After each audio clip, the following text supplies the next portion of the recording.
Drue, Tom Hitchcock here. How are you? I'm great, Tom. How are you? Not too bad. I'm glad that my technology is working today. I had a Good. bit of a stumble earlier, as did you. Yes, we did, but we got but- there in the end. But it does. The beautiful thing about it, when it does work, it means these conversations we can record and other people can benefit from, which is what it's all about. So, Yeah, fantastic. I'm excited to hear your story, Drue. Yeah, well, yeah, I'm excited to tell it. There we are. Well, without further ado, the floor is yours. Oh, great. All right. Who All right. are you? How far back do we go? No. As far as you want, mate. Right. Look, I'll go back to I'm a chartered accountant, Tom. Business advisor. That's me. That's what I do day in, day out. Probably more business advisor than accountant, I would like to say these days. And that's definitely no slight on accountants or the accounting industry. It's just my personality's maybe slightly different in some ways like that. But yeah, no, that's what I do day in, day out. Work with SMEs, absolutely love it. Probably won't say I've wanted to be an accountant since I was born, but the idea certainly came to me probably in my sort of late teens when I realised that being an accountant meant you got to work with business people and small business people and help small business people.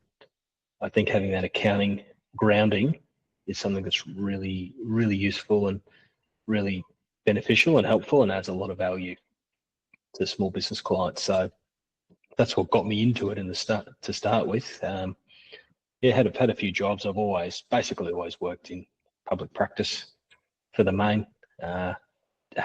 Worked in commercial accounting and some other different areas when I lived in the UK for a couple of years. That was a lot of fun. But yeah, came back to Australia. That was 2008, start of 09. Back into public practice again. Started Forefront in 2013, and we've been growing very successfully, I think, ever since. Okay. All right. So I want to strip this back just a little bit. Thank you for sharing what you have shared with me so far. No props. So can you recall what when you were very young, the first thing that you said you wanted to be? No. I can't. That's being facetious. Look, I probably always wanted to just do what my dad did. He's a builder. Okay, got you. And he's a small business person. And it's probably a good segue now to give you another reason why I really got into this. And I suppose it's looking back with older eyes, I can see that my mum and dad probably struggled a bit in business. They certainly had some success. And I'd like to think that with better advisors and maybe even better accountants along the way, they would be potentially more successful than what they are now. I'm not saying that they're not, but they probably could have been a bit more successful along the way. That was certainly a spark of an entrepreneurial spark, if you like, that I had. And certainly every client I sit with, I still look at them and think, okay, well, what would I put my mum and dad into this? Would I give this advice if this was my mum and dad and they were in business? So it kind of helps ground me and gives me a touchstone, I guess. Yeah, to answer your question, probably a builder like him. That's what most little boys do. Look at their dad and go, oh, I'll do what he did. In all fairness, you probably have done exactly that. You're in the process of building businesses. Well, it's just different. I am a builder, not with my hands or a hammer and timber. Yeah. Okay, good. Now, I like the idea because I think you've been self-aware to pick out your why and where that's probably come from, but also being smart enough to make sure you keep that as a litmus test. So, the things with accounting, it's quite a high risk for businesses, high reward, high risk, depending which way you go. I agree. Yep. And you're always confronted with options with this. And I think if you've got that little grounding thought where you can pinch yourself, and would I do this for my parents' business? No, then that's not the right advice. I think so. Yeah, it's always sort of stood me in good stead. Okay, all right. And as regards the accountants of the world are different than a graphic designer or a journalist, for example. Yep. Okay, so we've got a left just as exciting. Wasn't it? So great.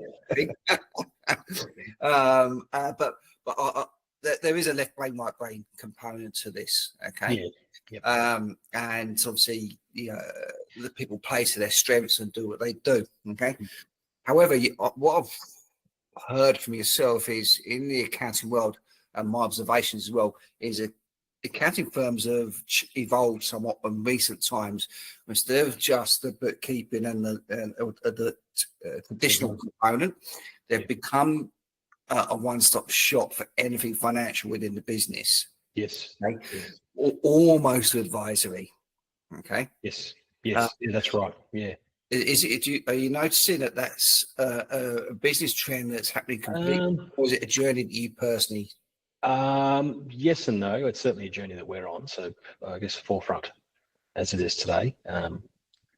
We really style ourselves as being an integrated financial advisory business, or a one-stop shop, as you put it, which is perhaps how the market likes to term it. We like to call it an integrated financial advisory business. That sounds a bit, maybe a bit sexier, but yeah, it's incorporating all the elements of public accounting, taxation advice, business advisory, which is critical these days, and that's kind of, I guess, the professional side of, in a lot of ways of, or the business side of a lot of ways of a client's business or a client's affairs.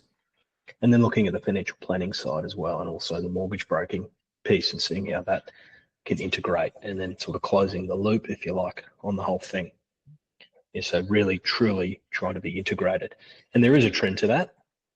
I mean, financial planning's had its ups and downs over the last few years. Accountants have always been the natural trusted advisor, I believe, for clients and their businesses. So it makes sense that we would go sideways, or we would explore that financial advice piece, so that clients aren't just investing in their business, they're also investing outside of their business, which I think is another important thing that they should do, and certainly a piece of education that we like to make sure our clients are imparted with. So it is a bit of a trend. It's not for everyone. It's not for every business, but certainly it's the journey that we'll be on for quite some time. Okay, all right. So the acknowledged trend, you've taken it on board and factored it in what you're doing, but also on a personal level, do you feel that maybe that left brain, right brain component is, well, perhaps I also belong here, and there's an element of some creativity with my clients? Yeah, there's definitely an element of creativity in what we do, particularly in the structuring and the strategic side of things. I mean, it's not all just spreadsheets and data.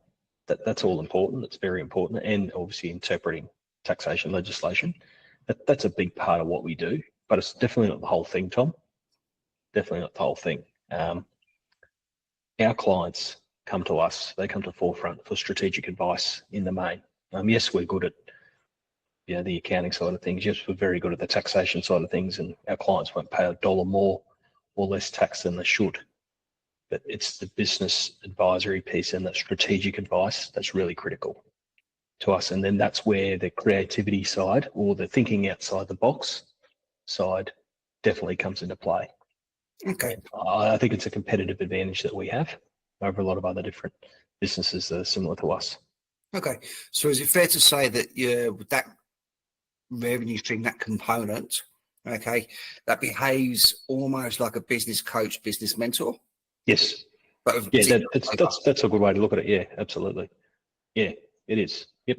Yeah. It's all about, I guess, helping our clients scale and face the different challenges strategically in their business. We don't get into the operations a whole lot because we don't profess to be experts in every single industry, and nor will we ever be.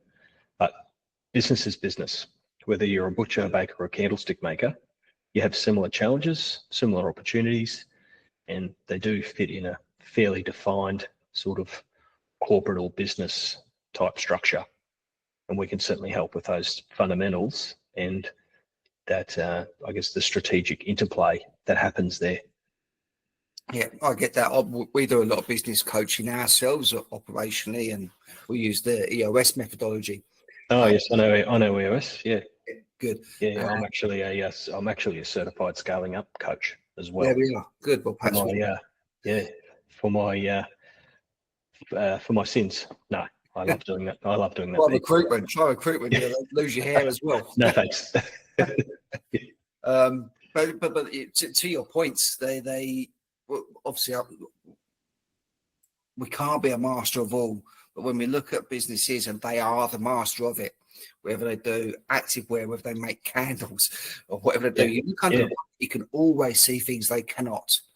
Okay, and the market's full of that in the SME space, especially. Is people are so invested time, effort, money, sweat, tears, blood, into the business that they can't see something fairly obvious, and it just changes things for them. So have someone there as a sounding board to catch up those blind spots. Yep, you took the words right out of my mouth. Sounding board is what we do all the time. Yeah, we strongly encourage our clients to call us, reach out to us, and treat us like your sounding board. Yeah, I mean, they know their businesses, right, Tom? I mean, they know their businesses operationally very, very well. Small business people are very intuitive, but they do like, and they should seek that particular advice with a sounding board or whoever that might be. And I think naturally the accountant in a lot of situations, or their accountant can help if they're prepared to style themselves as strategic accountants, not just sort of number crunching data people. That's important, but it's not the whole story. It's functionality and again, paying to people's strengths, Okay, and where do you see your industry going in respect to technology? So generative AI, it's been there for a lot longer than it's been a trending topic, but it's there today. Where's that coming into the world of accounting? Look, AI is an interesting thing, and it's a buzzword at the moment. It's probably a lot of people don't realise. I'm sure you do, Tom, and a lot of your listeners, that AI it's like 40 years old now, isn't it? I mean, it didn't just come. People think it turned up with ChatGPT. I mean, ChatGPT is just the next iteration of something that's come before it. It's just standing on the shoulders of giants, OpenAI and all the others. How do I see it affecting us? It will affect us in some way. I think it'll be a slower burn. I think AI more generally will be a much slower burn than people think it's going to be. I think it's a Bill Gates quote that says we overestimate what we'll do in 2 years and underestimate what we'll do in 10, or something, or words to that effect, something similar. I think AI will be very similar to that. It'll have an effect on us in some way, shape, or form. I don't know what that is yet, but I do know one thing, is that people still like to communicate with people, and I think that's going to be around for some time, particularly people that are thought leaders or people that are experts in what they do, as opposed to going onto a computer and asking a bot or a server draw all the world's knowledge on this particular thing. I think that will only take people so far. I still think people will want to get advice off people, particularly if you're someone that styles yourself as being a fellow traveller in business, or someone that's been there, done that, and got the T-shirt, if you like, so to speak. But don't know how it's going to affect our industry. I'm sure it will. It'll affect every industry, and some industries won't exist anymore. Yeah. I'm sure there'll be the casualties and the fallout that there is with all new technology. There'll be, the AI affected versions of blacksmiths and carriage builders at some point, surely. Not sure what that looks like yet. I think you're right with the human connection and interaction, because I've had a few discussions recently in the same channel where we're just reflecting a little bit maybe on the human conversation, but the conversation I had yesterday was with a lady, and we were saying how everything's email now. That's all there. Yeah. That we post. Yeah. We used to get to this. As that all stopped, and the only post we really get are bills or summons, all the necessity stuff. Yeah.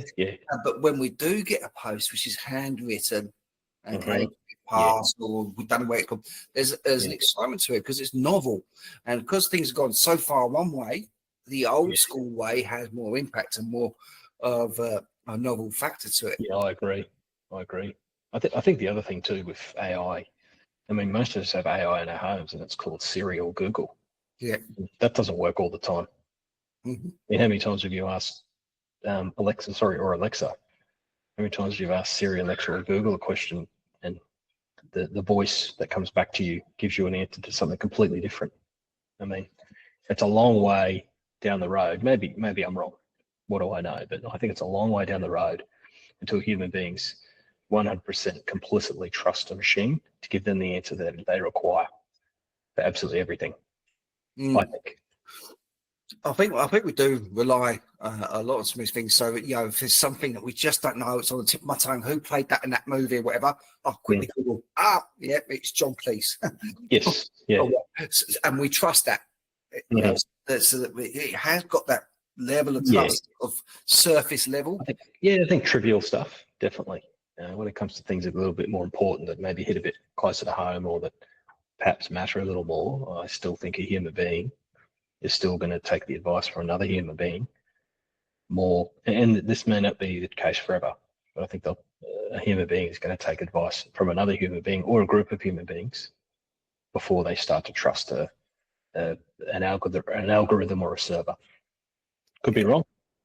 And that's just it, actually. See, it's to the point, the algorithm, the way that we think of algorithms, that they're doing what they're doing, it feels like they're advantageous against us. It's like they're sort of like cherry picking on our behaviors and likes and dislikes too. That's right. And you've got to see what and I mean, human beings are no different in a lot of ways, but you've got to see what the particular agendas or potential biases there are in that machine learning AI stuff. I mean, if I come to you seeking, if you're doing recruitment and I come to you seeking a particular person, or you come to me with a particular problem, you're the center of my attention. You're solving your problem is what I want to achieve. I don't have any particular biases or agendas other than solving your issue. No, I agree with that. Okay, all right, so let's fast forward a little bit. Have you got any new product launches, anything that's coming out, the angle that you're going? Not particularly, more sort of just, I guess, going deeper on our advisory services. We have two main programs, our Board of Advice program, which is pretty seminal. We have a lot of small business clients that partake in that. That's a quarterly meeting type arrangement where we meet with our clients each quarter. We look at the financial performance of their business and then draw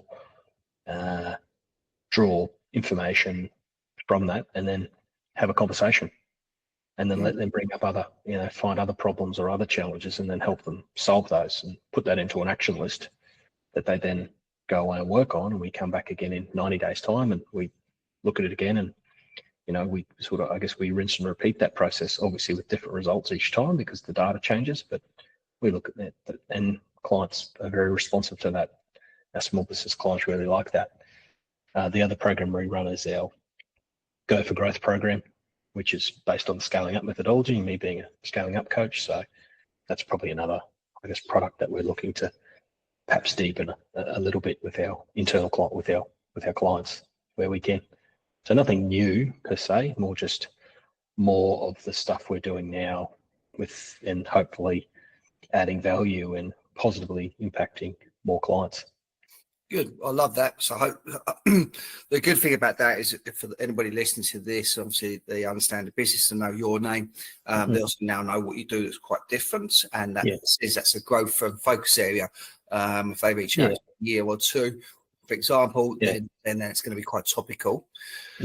One question for you then, before we wrap up, is from your experience from the financial background into the advisory, looking agnostically to all these businesses, cross sectors, geographical, without geographical boundaries and what have you, what would be the one nugget you could share with entrepreneurs specifically of advice from? Reach out to your advisors, and if they're no good, move on. Yeah. So the cost of loyalty to sub-performance. Give them an opportunity to succeed, but don't give them too many more opportunities to fail. They're letting you down, then it doesn't mean they're a bad person or they're bad people. It's just not a good fit. Yeah. And business is far too important now. You've got to move forward and find the advisors or the people that will help you or will do what you want to do. And, have those conversations with them and, be honest, open and transparent about it. Love it. Love it. Okay. All right. So the people that are listening to this, they like you, your story resonates with them, they like what you do. How should they contact you? Just type Forefront into Google, hit enter, and in most situations, I'm hoping our SEO anyway will bring you to the top. But and you'll find us forefront.net.au, or my name with a dot between the first name and the last name at forefront.net.au, and Forefront with a 4. So there's some creativity instead of a play on words with a number in there. Who would have thought? Maybe as artistic as an accountant can get, Tom. No judgment. Yeah. I love it. Hopefully people will make contacts. And thanks again for your time. I really enjoyed that. No, thank you, Tom. I really appreciate it. Thank you for watching this episode. I hope that you did enjoy it, had lots of takeaways from it. As before, please subscribe below so you can keep on top of any new releases we have. And also, if you would like to have your story told, just reach out with me and I'd love to give you that platform. My best email address is tom@purplepatchconsulting.com. Thank you.